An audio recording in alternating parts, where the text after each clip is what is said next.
कीजिएगा। हमारे बुजुर्गों ने कुछ किया मगर जैसे करना था वैसे नहीं किया, आज हम पछता रहे हैं। आज आप नहीं करोगे, तुम्हारे बच्चे तुम्हें बददुआएं देंगे। ये जहन में लिख के रख लो, मेरी बात लिख के रखो इस बात को।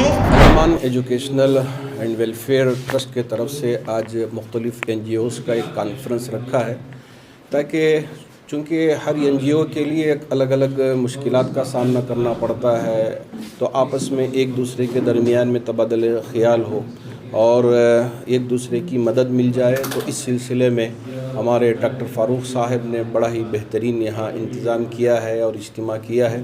मुल्क के मुख्तलिफ़ हिस्सों से और हमारी रियासत के मुख्तलिफ़ अज़ला से यहाँ NGOs के ज़िम्मेदारान तशरीफ़ लाए हैं और आपस में एक दूसरे के ख़यालात शेयर करेंगे और एक दूसरे का ताउन करने की फ़िक्र करेंगे। हम उम्मीद करते हैं कि आने वाले दिनों में ये इत्तिहाद एक बहुत बेहतरीन नतीजा हमारे सामने लेके आएगा। इस वक्त इज्तिमाइयत की ज़रूरत है। जो भी काम हम करते हैं आपस में एक दूसरे के साथ इत्तिहाद के साथ करते हैं तो उसका बेहतरीन नतीजा देखा गया है।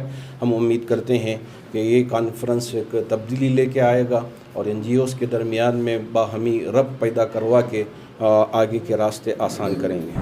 लोग हम यहाँ पर अल-अमान एजुकेशनल एंड वेलफेयर ट्रस्ट के ज़रिए यहाँ पर जमा हुए हैं।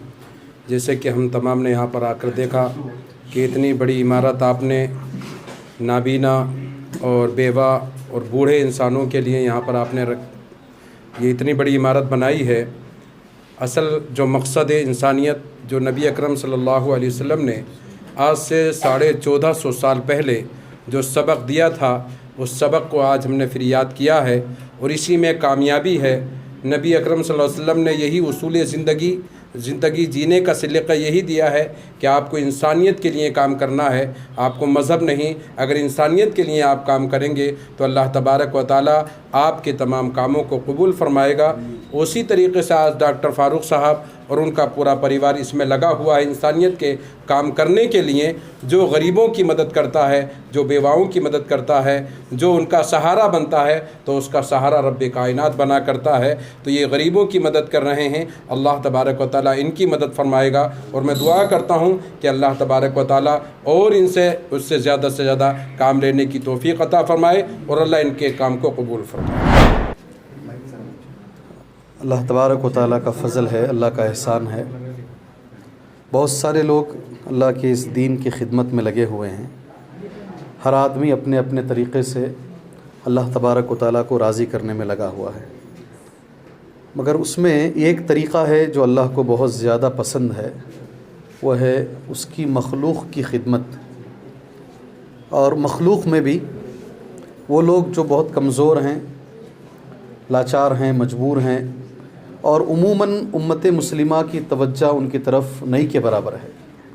जैसे वो माँ बाप, सरपरस्त, बुज़ुर्गान दीन जो उम्र ज़्यादा जिनकी हो गई है, जो अपने ही कपड़ों के अंदर गलाज़त कर लेते हैं और उस माहौल में औलाद उनको सड़क पर छोड़ देती है, उनको वहाँ से उठाना, फिर उनको तादमे हयात जब तक उनकी ज़िंदगी बाकी है उनकी खिदमत करना, ये बहुत बड़ा काम है जिसे ये ट्रस्ट अल्हम्दुलिल्लाह अल-अमाना ट्रस्ट कर रहा है। अल्लाह उनको इसका अजर अता फ़रमाए, पहली बात। दूसरी चीज़, अभी जो इंशाअल्लाह नया एक प्रोग्राम इन्होंने सोचा है नाबीना बच्चों के ताल्लुक़ से, उसके लिए दिन रात मेहनत कर रहे हैं। वो भी बड़ा अनोखा काम है जिसकी तरफ उम्मत के बहुत सारे लोग तवज्जो नहीं करते। नाबीना बच्चों को पढ़ाना, नाबीना बच्चों को हाफिज़ कुरान बनाना और हाफिज़ कुरान के साथ साथ उनको दुनिया की भी तालीम देना, बैक वक्त दोनों तालीम से उनको आरास्ता करना, ये वक्त का एक बड़ा अहम काम है जिसे ये ट्रस्ट करने की कोशिश कर रहा है। अल्लाह से दुआ करते हैं अल्लाह ताला इनको इनके कामों में कामयाबी अता फ़रमाए। और सबसे अहम चीज़ इखलास अल्लाह पैदा करे काम करने के अंदर। दुनिया ही सब कुछ ना हो, दुनिया के साथ साथ आखिरत भी अल्लाह तबारक व तआला इसमें इनको अता फ़रमाए। जैसे कि आप लोग जानते हैं कि फ्रॉम द पास्ट 11 इयर्स हम लोग आशियाना ओल्ड एज होम चला रहे हैं। अल्हम्दुलिल्लाह वहाँ पे तो हमारी खिदमत जारी है और इंशाअल्लाह जब तक ज़रूरत है एक ओल्ड एज होम की तब तक अल्लाह ताला हम लोगों से खिदमत ले, वो वाली खिदमत। लेकिन हम चाहते हैं कि दूसरे जगहों पे भी, जैसे कि दूसरे रायचूर है और बेल्लारी है, ये सब जो डिस्ट्रिक्ट्स हैं वहाँ पर भी ओल्ड एज होम की वगैरह ज़रूरत है, दूसरे इदारों की ज़रूरत है, स्किल डेवलपमेंट इंस्टीट्यूट की ज़रूरत है। तो हम लोग चाहते थे कि हम लोग जो भी काम कर रहे हैं, जो भी डिस्ट्रिक्ट में, कर्नाटका के डिस्ट्रिक्ट में काम कर रहे हैं, अल्हम्दुलिल्लाह हर एक एनजीओ अपनी जगह पे अच्छा काम कर रहा है, लेकिन the one problem with us is हम लोग जुड़ के काम नहीं कर रहे हैं। तो हमारा आज का प्रोग्राम यही है, एनजीओ कॉन्फ्रेंस जो हमारा चल रहा है। This is the thought that we are taking in our mind and walking forward कि हम लोग क्यों ना जुड़ के काम करें। जैसे हमको ओल्ड एज होम में एडमिशन के लिए बहुत सारी जगहों से फ़ोन आते हैं, मैसूर से आते हैं, बॉम्बे से आते हैं, शिमोगा से हमारे पास लोग आके रह रहे हैं, from a lot of different places, not only from Karnataka but from a lot of different places. तो what we are thinking is if we can start one NGO और one old age home in other places also, तो इंशाल्लाह वहाँ पर उन लोगों को जहाँ जो हम लोग अगर अकोमोडेट नहीं कर सके क्योंकि जगह की तंगी की वजह से या फिर बहुत दूर होने की वजह से, अगर हम पूरे एनजीओज़ एक साथ मिलकर कोऑर्डिनेशन में अगर काम करेंगे तो काम और बड़ा होगा और ज़्यादा लोगों की मदद होगी।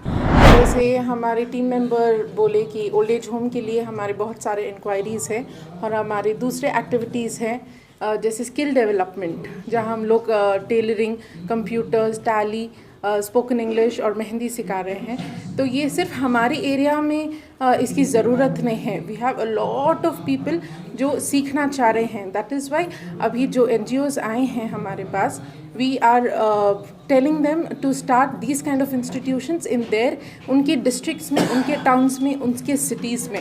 तो स्टूडेंट्स सिर्फ यहाँ नहीं है, स्टूडेंट्स पूरी दुनिया में, पूरे शहर में हैं। तो डिफरेंट डिस्ट्रिक्ट्स में हम लोग स्टार्ट करें तो बहुत सारे लोगों को हम लोग रीच कर सकते हैं। And we believe that women empowerment is only through education। तो ज़्यादा से ज़्यादा लोगों को पढ़ाओ, और ये सब सिर्फ NGOs ही आज के दौर में कर सकते हैं। मैं यहाँ पे 1 महीने से पढ़ रही हूँ और मुझे यहाँ का एटमॉस्फेयर बहुत अच्छा लगता है। यहाँ के टीचर्स बहुत अच्छा पढ़ाते हैं और हम एक फैमिली की तरह ट्रीट करते हैं। और यहाँ पे बहुत सारे सहूलियत हैं, ख़ास करके लेडीज़ के लिए।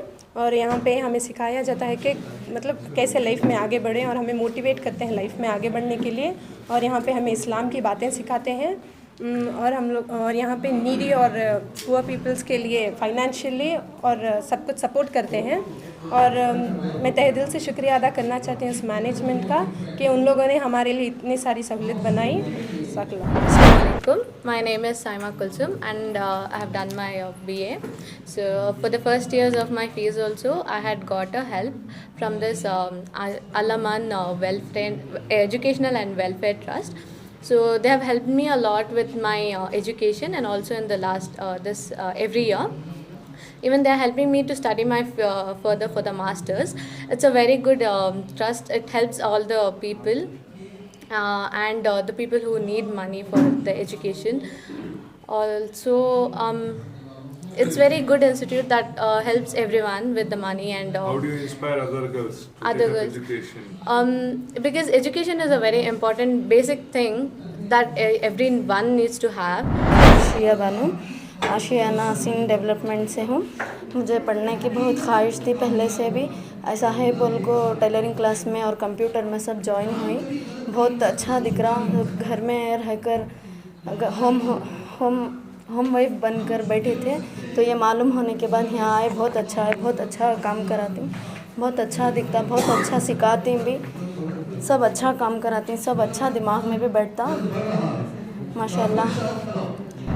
फैशन डिज़ाइनिंग की टीचर हूँ, अल्लामान एजुकेशन वेलफेयर ट्रस्ट से बहुत सालों से जुड़ी हुई हूँ, फारूक सर से। तो ये एनजीओ, मुझे भी बचपन से ख्वाहिश थी कि गरीबों की मदद करूँ, बेवाओं का सहारा बनूँ, मगर नहीं हो रहा था। जब यहाँ मैं सर के साथ, चेयरमैन सर फारूक सर के साथ जब काम करने लगी तो मुझे बहुत अच्छा लग रहा है। जो मैं करना चाह रही थी मेरे हाथ से तो नहीं हो रहा था। चलो मैं NGOs के थ्रू ये यहाँ पे कुछ भी गरीबों की मदद कर रही हूँ, जो बेसहारा बेवाएँ हैं, जो अनएजुकेटेड हैं, जो भी फैशन डिज़ाइनिंग के लिए आती हूँ, बिल्कुल एजुकेशन नहीं रहता और छोटी छोटी उम्रों में उनकी शादी हो गई रहती है। और वो बहुत सारे प्रॉब्लम फेस करते रहते हैं। तो उनको मैं थोड़ा बहुत मैथ सिखा कर वो उनको अपने पैरों को खड़ने के लायक बना रही हूँ। थोड़ी मेरे साल से जुड़े हैं आप आशियाना? मैं 6-7 साल से जुड़ी हुई हूँ आशियाना से। तो कितने बच्चे यहाँ किस तरह के बच्चे आते हैं? बहुत लो पॉवर्टी के हैं, बहुत सारे बिल्कुल भी उनके पास फीस देने के लिए पैसा नहीं रहता है। बहुत सारे मजबूर हैं जो पेरेंट्स नहीं है, एक माँ रहेगी किसी के बाप नहीं रहेगा, ऐसी हालत है बच्चों की। तो यहाँ पे जो चेयरमैन सर, जो हमारे फाउंडर चेयरमैन है फारूक सर, जो आशियाना वेलफेयर ट्रस्ट खोले हैं, बहुत बहुत अच्छा काम किए हैं और जो ये एरिया के लिए बहुत सूटेबल है। यहाँ पे बहुत सारी लो पॉवर्टी है, तो यहाँ पे जो एजुकेशन जो चला रहे हैं यहाँ पे कंप्यूटर कोर्सेस के लिए, तो बहुत सारे बच्चे वो वेटिंग में ही हमारे पास बच्चे, मतलब ये जो कोर्स ख़त्म होते हैं फिर से एडमिशन के लिए बहुत सारे बच्चे मिल जाते हैं एक बार में। अगर दूसरी जगह शायद होता तो नहीं होता था।